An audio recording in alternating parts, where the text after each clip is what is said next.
साथीहरु तपाईलाई दारे च्यानलमा स्वागत छ। आजको भिडियो विशेष गरेर तपाईलाई एनएमबी बैंकको नयाँ एप एनएमबी एपलाई चाहिँ तपाईले कसरी प्रयोग गर्ने भन्ने बारे रहेको छ।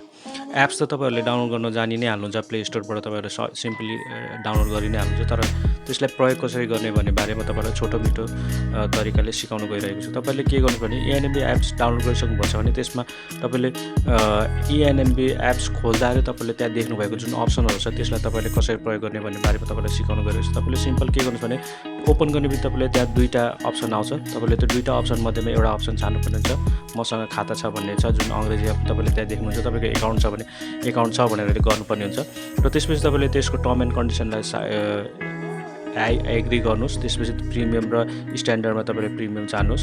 त्यसपछि तपाईहरुले त्यहाँनेरि फाइन्ड योर CIF भने चाहिँ यसमा धेरै मान्छेहरु कन्फ्युज भइरहेछ। तपाईले माथिपट्टि रहेको फाइन्ड योर CIF मा क्लिक गर्नुपर्ने हुन्छ र त्यसपछि त्यहाँनेरि तपाईले आफ्नो बैंक एकाउन्ट नम्बर हाल्नुपर्ने हुन्छ।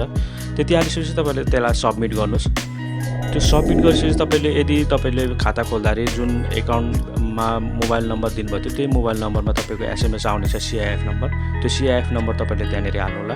त्यो विशेष गरेर चाहिँ 11 वटा हुन्छ, तर एनएमबी मा चाहिँ तपाईको जम्मा 9 वटा दिएको छ। त्यो 9 वटा तपाईले त्यहाँ प्रयोग गर्नु होला। त्यसपछि ओटीपी नम्बर पनि तपाईको त्यही मोबाइल नम्बरमा आउने छ। त्यसमा तपाईको SMS आउने छ। त्यो SMS मा आएको नम्बर तपाईले कपी गर्नु होला र त्यसलाई त्यहाँनेरि तपाईले टाइप गर्नु होला र त्यति टाइप गरिसकेपछि तपाईले त्यसपछि सिम्पल तपाईले नेक्स्ट फर्ममा जाइन्छ। त्यसमा तपाईले निकनेम पिन कन्फर्म पिन भनिन्छ। त्यसमा तपाईले निकनेम आफ्नो नाम लेख्दा पनि हुन्छ। त्यसपछि तपाईले पिन नम्बर चाहिँ तपाईले जम्मा 6 वटा अंक हाल्नुपर्ने हुन्छ। यसमा चाहिँ त्यो 6 वटा अंक तपाईले हालिसकेपछि तपाईले त्यो हरेक ट्रान्ज्याक्सनहरुमा पनि युज गर्नुपर्ने हुन्छ। त्यति गरिसकेपछि तपाईले त्यसपछि त्यसलाई राइट भएको साइडमा क्लिक गर्नु होला। त्यति गरिसकेपछि तपाईलाई त्यहाँनेरि वेलकम भनिरहेको छ। त्यसपछि तपाईको यो धेरै गारो छैन, तपाईलाई यो यदि बुझिहाल्नुहुन्छ। त्यसपछि तपाईले त्यो अघि रिसेट गर्नुभएको पिन नम्बर छ, त्यो पिन नम्बर तपाईले त्यहाँनेरि हाल्नु होला। त्यति हालिसकेपछि तपाईले तपाईको एनएमबी मोबाइल एप चाहिँ तपाईको खुल्ने छ।